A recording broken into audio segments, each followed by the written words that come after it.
Hello friends, this video on life processes part 12 is brought to you by examfear.com. No more fear from exam. So with this we ended our discussion on nutrition, which was the first life process. So now we will start with respiration. So we all know what are we going to study in respiration, how the absorbed food is converted into energy. So now we see that there are so many activities, for example digestion, which take place inside our body. So, and in order to perform all these activities, energy is needed. So from where does this energy come from? The energy comes from food which we eat. So we already saw that this food got digested. Where was the food digested? It was digested partly in stomach and partly in the small intestine. We also saw that the food got well absorbed. Where was it absorbed? It was absorbed in the ileum and jejunum of small intestine. Right? The absorbed food was then assimilated as well. Assimilated means the food's energy was stored in the assimilated molecules. That means the assimilated molecules hold the energy. So till this point we have already talked about in nutrition, right? Now the question is, how is this energy released so that we can utilize this energy for various activities? Because till now we only see that there are some molecules which hold energy. That means the food which is digested and absorbed is now present in some molecules, but how do we free that energy so that that energy can be used for other purposes? So how are we going to get that energy release? So that is what we are going to talk about in respiration. So the question is how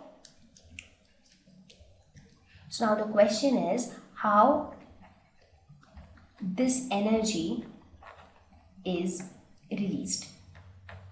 So this is what we are going to talk about in respiration. So respiration says that this energy is released by oxidation of the assimilated molecules. So what does respiration say? That the energy is released by oxidation of the assimilated molecules. So now how oxidation will take place? So for oxidation of these molecules, we will need oxygen. So how do we get that oxygen? Now oxygen is present in the atmosphere, that we all know, right? There is 21% of oxygen present in the atmosphere. So for that we need to take that oxygen from the atmosphere. So respiration will talk about this exchange of gases. Like the way for photosynthesis plants needed carbon dioxide. Similarly, for respiration, animals need oxygen. So the oxygen has to be taken in from the atmosphere.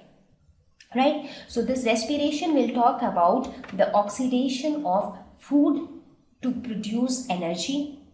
And it will also talk about how do organisms obtain oxygen from external environment. Now this phenomenon of respiration happens not only in case of animals but in plants. In fact, it happens in all living organisms.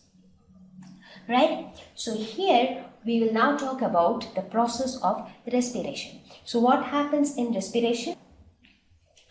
As I mentioned, oxidation of assimilated molecules releases their bond energy, because till the process of once the food is absorbed, their energy is stored inside molecules. So their energy is stored as the bond energy of the molecules. So we want to free that energy. We want that energy to get released.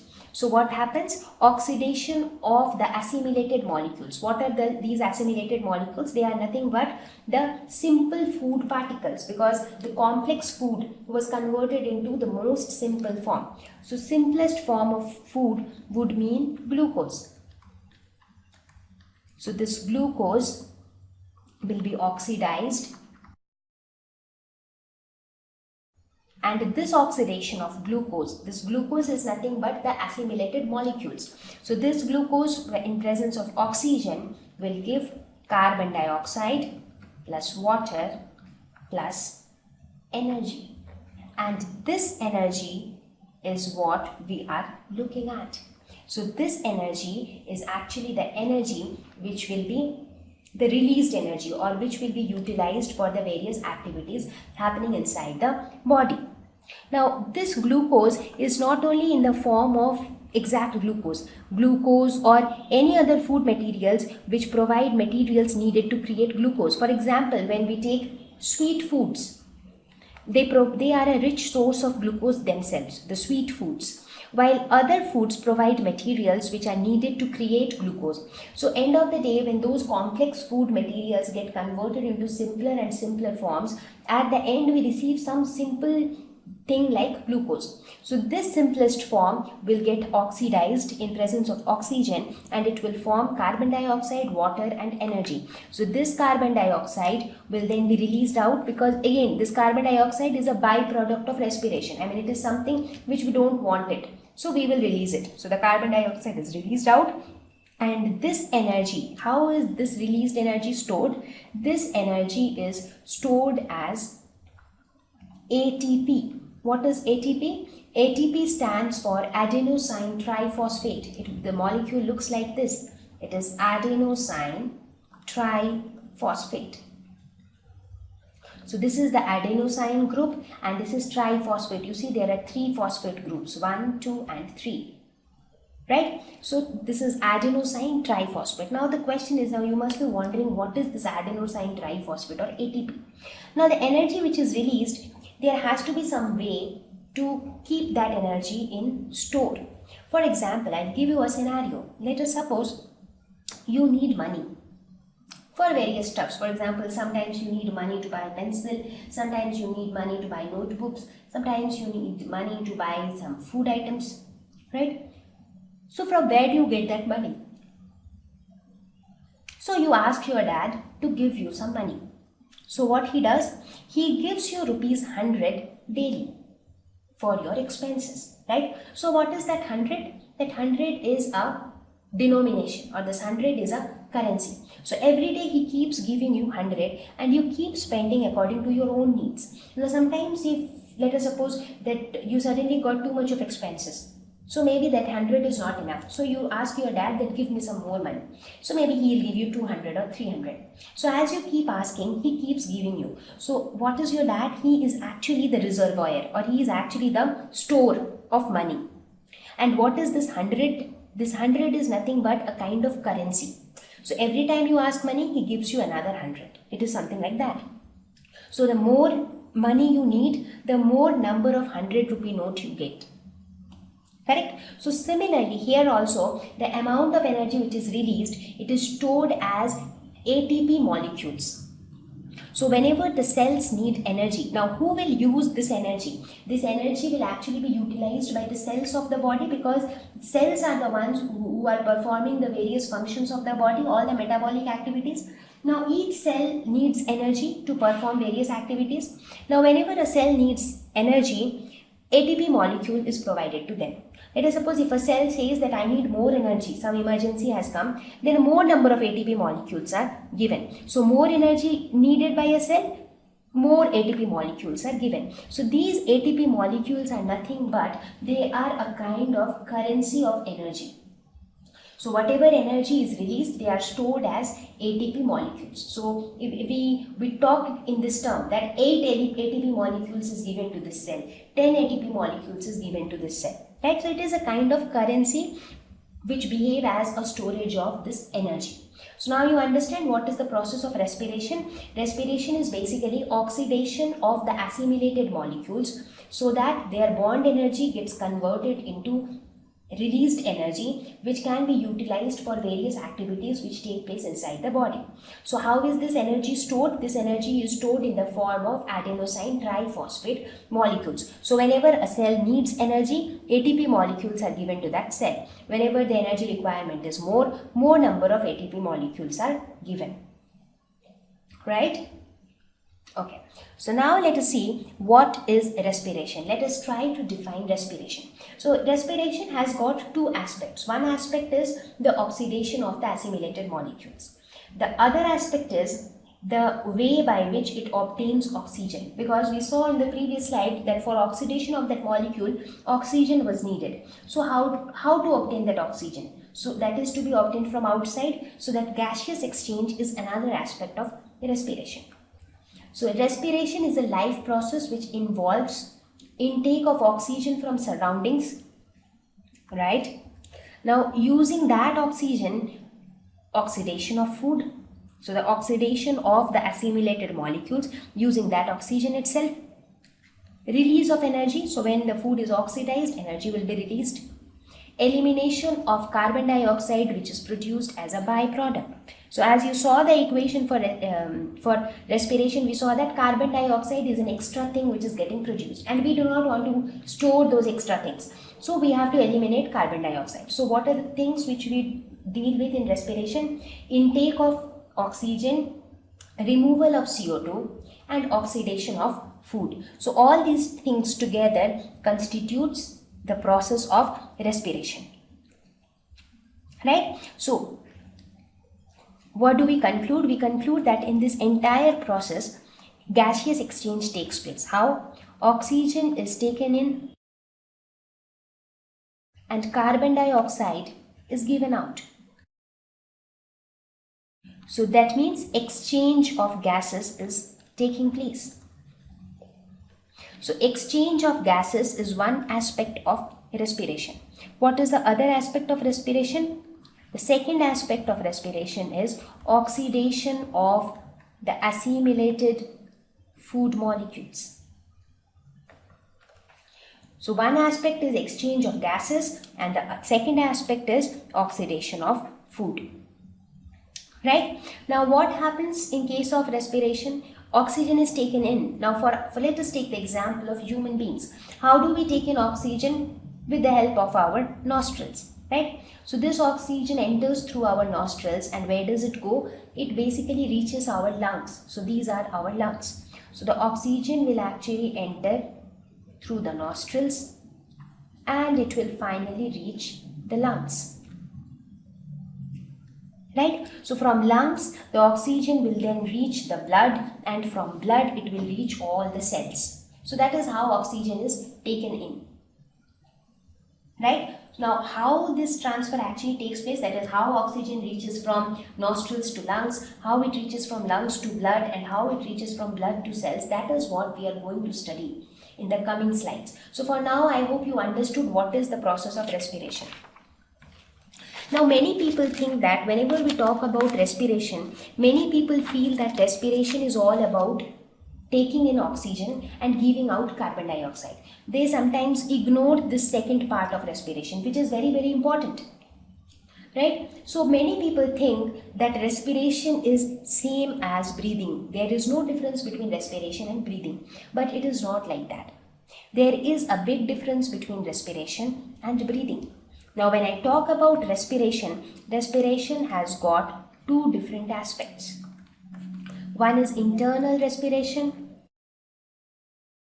and the other one is external respiration. So when I talk of internal respiration, internally what is happening during the process of respiration? Oxidation. So oxidation of food.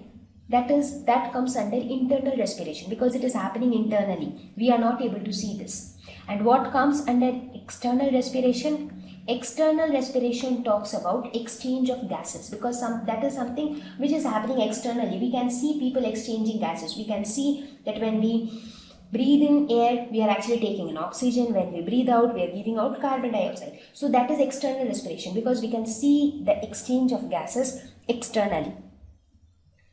Right? So what exactly is the flow of respiration? Now from the environment, fresh air is taken in. Now fresh air contains a lot of oxygen, so oxygen enters into the body. So where does this oxygen go? It is taken through the nostrils and then it finally reaches the lungs of our body, because lungs are the main organs of respiration. So from lungs, they goes to the blood. From blood, they reach the cells finally. Right? Now the cells are the places where actually oxidation of food takes place. I mean, as we were talking about that oxidation of the assimilated molecules. So that process actually takes place in the cells. That is, internal respiration takes place inside cells. Now when internal respiration takes place inside cells, what will happen? Carbon dioxide will be produced in the cells. So what will the cells do? Cells will throw out the carbon dioxide outside. So these carbon dioxide will then go to the blood. Blood will carry these carbon dioxide back to the lungs. The lungs will again throw these carbon dioxide through nostril when the person exhales. So this carbon dioxide is finally exhaled through the nostrils. So this is the entire process of respiration. So we can see that respiration is not just about taking in oxygen and giving out carbon dioxide. It has something more to do. So how do we differentiate between respiration and breathing? Respiration is a biochemical process, whereas breathing is a physical process. So breathing is all about, that means taking in and giving out. So that is all about breathing. So we have nothing to do with, there are no chemical equations involved. There is no chemical reaction which is taking place during breathing. So it is just a physical process where we breathe in and breathe out. When I talk of respiration, it is a biochemical process. Biochemical means some chemical reactions take place in different parts of the living organisms. For example, you saw the oxidation of food is taking place inside the body. So some chemical reactions are actually happening. So it is a biochemical process. Respiration is both extracellular and intracellular. That means within the cell also certain things are happening. For example, oxidation of food takes place within the cell, so that is intracellular, but at the same time there are some extracellular things happening, that is the exchange of gases. But breathing is all about extracellular. It is just exchange of gases.